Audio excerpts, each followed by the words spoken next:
হ্যাঁ ভিউয়ার্স, আজকে কথা বলবো আমাদের দেশের কিছু ডাক্তারদের সম্পর্কে, যারা অনেক বড় মাপের ডাক্তার। তারা কিন্তু অনেক সময় আমাদেরকে সঠিকভাবে আমরা যখন তাদের কাছে যাই সঠিকভাবে তারা কিন্তু আমাদেরকে সময় দেয় না, অথবা আমাদের রোগের যে ব্যাখ্যা তারা কিন্তু সেটা শোনার আগেই প্রেসক্রিপশন লিখে ফেলে, এবং সে কারণে আমরা অনেক ভুল চিকিৎসার মুখোমুখি হই, অথবা অনেক সময় আমরা অহেতুক অনেক বড় বড় পরীক্ষা নিরীক্ষা করে অনেক অর্থ ব্যয় করি।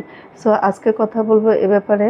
প্লিজ আপনি যদি কথাগুলো শুনতে চান মনোযোগ দিয়ে, তাহলে অবশ্যই ভিডিওটা স্কিপ না করে ফুল ভিডিওটা দেখুন। আর দেখলে আশা করি একটু হলেও আপনার উপকার হবে। তো হচ্ছে আমাদের দেশে হচ্ছে অনেক বড় বড় ডাক্তার আছে, যারা আপনি অনেক আশা করে যান যে ঢাকার থেকে অথবা ঢাকার বাইরে থেকে যারা ঢাকায় আসেন, বা বিভিন্ন জেলা শহরে যারা বড় বড় ডাক্তার দেখাতে যান দূর দূরান্ত থেকে, তারা কিন্তু অনেকটাই রোগের সাথে যখন যুদ্ধ করতে করতে একদম আর হয় না, আর পেরে ওঠা হয় না, তখনই কিন্তু একদম আপনি আশা নিয়ে যান যে আমি ডাক্তার দেখাবো এবং ডাক্তারের কাছে গিয়ে আমি সবটুকু ব্যাখ্যা করব, তারপর ডাক্তার হয়তোবা আমাকে ওষুধ দিলে আমি সুস্থ হয়ে যাব। এটাই কিন্তু সবার মন মানসিকতা থাকে, কিন্তু বাস্তবতার চিত্র কিন্তু একটু ভিন্ন। আপনি যে আশা নিয়ে যাচ্ছেন সে আশাটা কিন্তু সেখানে ফুলফিল হবে না, কারণ আপনি হাজার ভোগান্তি করে আপনি যাওয়ার পরে আপনার অনেকে সিরিয়াল, তারপরে ডাক্তারের যে ভিজিট, এত টাকা ব্যয় করে যখন আপনি ডাক্তার দেখাতে যাবেন, একদম সেই পর্যায়ে হচ্ছে আসল ঘটনা। সেটা হচ্ছে যে আপনি একজন ডাক্তারকে চাচ্ছেন আপনার মনের মতো করে আপনার যে সমস্যা সেটা খুলে বলার জন্য, কিন্তু সেই সময়টুকু আমাদের দেশের ম্যাক্সিমাম ডাক্তাররা দিচ্ছে না রুগীদেরকে। এটার কারণ কি? আর সবচেয়ে বড় কথা হচ্ছে, যখন ডাক্তারদের কাছে আমরা যাচ্ছি বা আপনারা যাচ্ছেন, তখন কিন্তু আপনার রোগের যে বর্ণনা সেটা দেওয়ার আগেই আপনি মুখ দিয়ে তার কাছে রোগের কথাটা জাস্ট বলা শুরু করছেন, এবং ম্যাক্সিমাম সময় হয় কি, বলা শুরু করার সাথে সাথেই ডাক্তার প্রেসক্রিপশন লেখা শুরু করে, অথবা আপনার পরীক্ষা নিরীক্ষা যা কিছু আছে সব কিছু লেখা শুরু করে। তো বিষয়টা হচ্ছে, দেখেন যে কিভাবে সম্ভব। আপনার মুখ থেকে ডাক্তার আগে আপনার রোগের বর্ণনাটা ফুল ক্লিয়ারলি শুনবে, তারপর আপনার ওষুধের ব্যাপারে সে ভাববে, অথবা আপনার ওষুধ পরীক্ষা নিরীক্ষা কী লাগে সেটা লিখবে। কিন্তু ম্যাক্সিমাম সময় কিন্তু এটাই হয়। আমি নিজেও এ ব্যাপারে অনেক জায়গায় বাস্তবতা দেখেছি। এটাই হয়তোবা আপনারাও দেখেছেন অনেকেই অনেকভাবে, যে দেখবেন যে এতদিন ধরে যে রোগটার সাথে আপনি ফাইট করছেন, অবশ্যই সেই রোগটার একটা ব্যাখ্যা আছে, নির্দিষ্ট একটা ব্যাখ্যা আছে, যেটা একটু সময় লাগবে ডাক্তারকে বলতে, কিন্তু ডাক্তার মহোদয়গণ সেটা করছেন না। তারা মিনিমাম 1000, 1500 কিংবা 2000 টাকা পর্যন্ত ভিজিট নিয়ে তাদের কাছে যাওয়ার যে সময়টা, সেই সময়টা একদমই কম দিচ্ছে। বেশিরভাগই আপনার 15-20 মিনিটের মধ্যে মনে হয় সেরে ফেলে। আর কোনো ডাক্তার একটু ভালো হলে হয়তো বা আর একটু সময় বেশি দেয়, আর বেশিরভাগ জায়গায় কিন্তু তার চেয়েও সময় কম দেয়। তো এই ব্যাপারটা দেখেন আমাকে বাবায়, আপনাদেরকে বাবায় কিনা জানি না। আর খেয়াল করে দেখবেন যে আপনার এত পরিশ্রমের বা কষ্টের টাকা নিয়ে যখন আপনি ডাক্তারের কাছে যাচ্ছেন, আপনার মনের টাকার চেয়েও বড় বাসনা যেটা, সেটা হচ্ছে যে আপনি কিন্তু ভাবছেন যে আপনি যাওয়ার পরে তার কাছে আপনার সমস্যাটা ফুললি খুলে বলবেন, তারপরে ডিটেলস বলার পরে সে হয়তো বা আপনাকে দু একটা কথা এদিক সেদিক বলবে, যে না এটা কেন হয়েছে বা কী কারণে বা কিভাবে সারবে, এ ব্যাপারটা একটু বলবে আপনার কাছে, তারপরে ওষুধ লিখবে, আর আপনি সেই ওষুধ খেয়ে হয়তো বা ভাবছেন সুস্থ হয়ে যাবেন, কিন্তু বাস্তবতা দেখেন একদমই ভিন্ন। তো সেক্ষেত্রে হচ্ছে আপনি ভাবেন যে না, ডাক্তার একটু আপনাকে বুঝে শুনে তারপরে আপনার যে ওষুধ দরকার হবে সে ওষুধ দেবে, কিন্তু কেন জানি তারা এরকম যে আমাদের রোগের ব্যাখ্যাটা শোনার আগে তারা কেন যেন আমাদের রোগের বর্ণনার থেকেও তাদের স্পিডে তাদের কলম কিন্তু ঘুরে। দেখবেন যে তারা কিন্তু বেশিরভাগ সময় এটাই করে।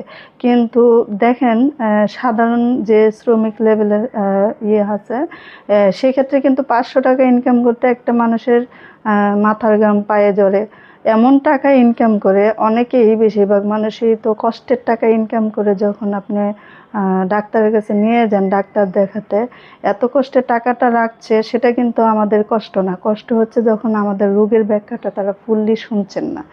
তো তো সেক্ষেত্রে কিন্তু দিন শেষে আমাদের বা ডাক্তারের ভিজিট শেষে যখন আমরা বের হই, আমাদের মনের ভিতরে কোথাও না কোথাও একটু ক্ষোভ থাকে যে আসলে আমি সবটা বলতে পারলাম না বুঝিয়ে, কেন আমাদের দেশের এই ব্যবস্থাপনাটার দিকে এত ঢিলেঢালা বা এত অবহেলা কেন? যে পর্যায়ে একটা ডাক্তার যায়, যে লেভেলে যায়, আল্লাহর রহমতে তার তো অনেক ভালো ইনকাম থাকে, তারপরেও কেন সে এটা বোঝে না যে আমার কাছে যারা আসছে তারা তো এটুকু আশা করে আসছে যে আমার কাছে তাদের রোগটার ব্যাপারে বলবে এবং আমি তাদেরকে হেসে হেসে দু একটা কথা বলবো, রোগের ব্যাপারে জানাবো বা তাদের ভালো মন্দ বুঝাবো, তারপরে তাদেরকে ওষুধ দেবো এবং পরীক্ষা নিরীক্ষা দেবো।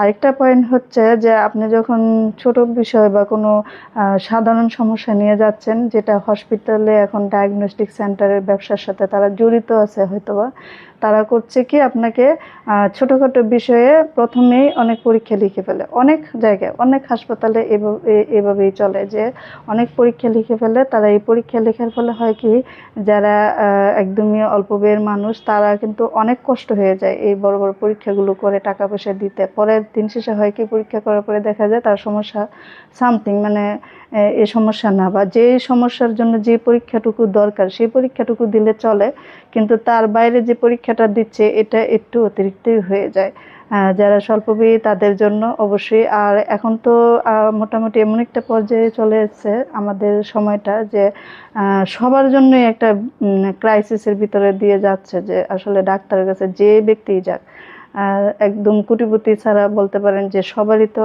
মানে টাকা পয়সা নিয়ে ডাক্তারের কাছে এত টাকা ব্যয় করা হেতু কোনো কারণ নেই। তো সেক্ষেত্রে হচ্ছে ডাক্তার যদি তারপরও আমাদেরকে ফুলফিল মানসিকভাবে আশ্বস্ত করতে পারতো, অথবা দেখেন ডাক্তার প্রেসক্রিপশন লিখছে, শুধু প্রেসক্রিপশন লিখছে, আপনার পরীক্ষা নিরীক্ষা লিখছে, একটা কথাও কিন্তু আপনার সাথে বলছে না। আপনার কার সাথে কথা বলতে হচ্ছে দিন শেষে? আপনার কথা বলতে হচ্ছে বেরিয়ে রিসেপশনিস্টে অথবা যারা এন্ট্রি করে তাদের কাছে আপনি জানার হলে কিছু জানতে হচ্ছে, বলতে হচ্ছে, কিন্তু ডাক্তার কিন্তু আপনাকে কিচ্ছুই বলছে না। আমার কথা হচ্ছে যে আউট কোনো তথ্য ডাক্তার না দিতে পারে, ডাক্তার তো আপনার সাথে একটু হেসে কথা বলতে পারে, রোগের ব্যাপারে একটু ভালো মন্দ বলতে পারে, যেটা আপনার মনে হবে যে না, এই ডাক্তারের ব্যবহারই অনেক কিছু। দেখেন বেশিরভাগ সময় আমাদের দেশের মানুষের হয় কি, সমস্যাটা আসলে রোগ তো আছেই, রোগের বাইরেও কিন্তু মানুষের মানসিক একটা সমস্যা তৈরি হয়ে যায় যে আমার কি হলো বা কি না হলো। এই সমস্যা থেকে বের হওয়ার জন্য কিন্তু ডাক্তারদের একটু হেসে রোগীর সাথে কথা বলা এবং তাদেরকে একটু আশ্বস্ত করা, এটাই কিন্তু সবার কাম্য। যে একটা রোগী যখন যায় ডাক্তারের কাছে, তার এমনিতেই মন মানসিকতা একটু ছোট হয়ে থাকে, আর সে যাওয়ার পরে ডাক্তারের কাছে সে যেই রোগী ভুগুক না কেন, ডাক্তার যদি তাকে একটু হেসে একটু ভালোভাবে কথা বলে, দেখবেন অর্ধেক রোগ সেরে যায়। কারণ বেশিরভাগ মানুষের রোগ কিন্তু শরীরে থাকে না, মনে থাকে। তো এই মনের রোগ দূর করার জন্য কিন্তু একটা হাসি খুশি ডাক্তারের বা একটা ভালো ডাক্তারের আচরণ, ডাক্তারের একটা ব্যবহারই কিন্তু যথেষ্ট, একটু ভালো আচরণই কিন্তু যথেষ্ট। এটা কিন্তু হচ্ছে না। তো এই সমস্যাটা কিন্তু আমাদের দেশে অহরহ প্রায় আমরা দেখছি যে আসলে এটাই হয়।